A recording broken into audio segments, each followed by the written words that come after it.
राधे राधे दोस्तों, good morning. कैसे हैं आप सभी लोग। तो मैं आपका लोकेश कुमार भरतपुर।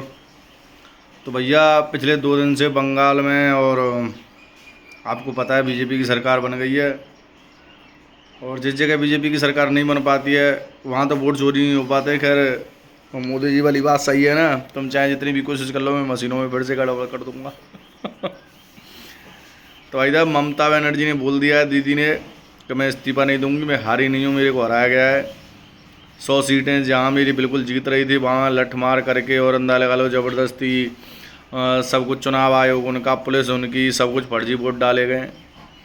अब मेरी समझ में एक चीज़ नहीं आती है कि जहाँ मोदी जी हार जाते हैं, जैसे हमारे भरतपुर में सुभाष गर्ग मंत्री जी की सीट है, उन्होंने काम कराया तो भाई वो आज दूसरी बार राज कर रहे हैं, उनका काम अच्छा लगा।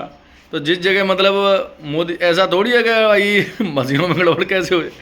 लेकिन सोचने वाली बात है। अब पता नहीं मुख्यमंत्री भाई जब तक वो इस्तीफा नहीं देंगे, अब ये तो भाई ऊपर से जो बैठक होगी वो पता लगेगा। लेकिन मेरी एक समझ में नहीं आ रही है, मोदी जी से किसान परेशान है, युवा परेशान है, लेडीज परेशान है, सब परेशान है मोदी जी से। तो आकर ये बताओ यार, ये बीजेपी को वोट दे कौन देता है। सभी पूछ रहे हैं यार इस चीज़ को, अंदर लगा लो। तो भाई मैं तो कट्टर बीजेपी वाला हूँ और भले ही हमारे यहाँ से मंत्री जी जीते हैं, सुभाष गर्ग मंत्री जी, लेकिन मैंने तो वोट भाई साहब विजय बंसल को ही दिया था। और सबसे बड़ी बात यह है कि भाई ममता बनर्जी अब जाने की ताड़ में बिल्कुल ना है और गुस्सा आ रही हैं बहुत ज़्यादा। एक बंगाल में एक माता को मंदिर हो, वो पिछले 10 साल से बंद पड़े हो, ममता बनर्जी ने बंद करवा दो वो मंदिर। और अब वो मंदिर मात्र बीजेपी की सरकार, अभी तो सीएम बने हुए हैं, बातें पहलवाग के बाद तुरंत कल कोर्ट के आदेश पे वो मंदिर खुल गया है। अब वो वीडियो जाके चेक कर लियो, मैं अपने यूट्यूब चैनल पर डाल दूँगा और लिंक शेयर कर दूँगा आपको सभी को। तो भाई लोगों, बहुत बहुत आपको बधाई।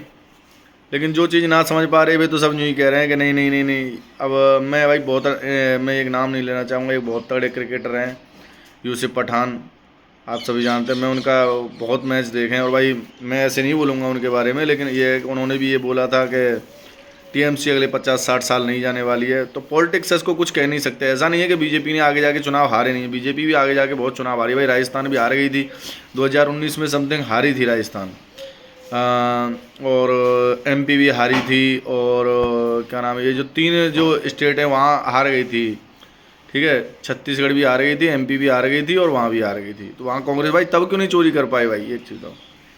और वो बोल रहे हैं कि बहुत सारी जगह ये आ जाता है कि अरे पुलवामा अटैक हो रहा है, चलो ये अटैक हो रहा है। मैं तो चलो ये मान लेता हूँ, चलो ये बात है कि हाँ बीजेपी ने करवाया ये सब चीज़, ठीक है, ये मैं सुनने में आता है वैसे।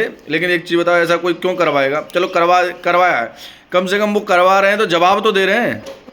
चलो ताज होटल में पहले आतंकवादी घुसे, तुमने क्या किया। कांग्रेस 8 साल से शासन कर रही थी, कांग्रेस ने कुछ किया। तो भाइयों, जिनको मिर्ची लग रही है वो लोग उसको लगे, लेकिन चाहे कुछ भी हो जाए 27 में दोबारा से क्या होगा आपको पता है कि भाई। और रही बात यूपी में, अखिलेश जी आप तो जोर लगा के परेशान मत होना, आप सीट तो इस बार योगी बाबा फिर दोबारा आएगा, लेकिन अब की बार सोच रहे हैं प्रधानमंत्री योगी आदित्यनाथ हमारे बने। फिर मिलेंगे आप सभी से, तब तक के लिए राधे राधे।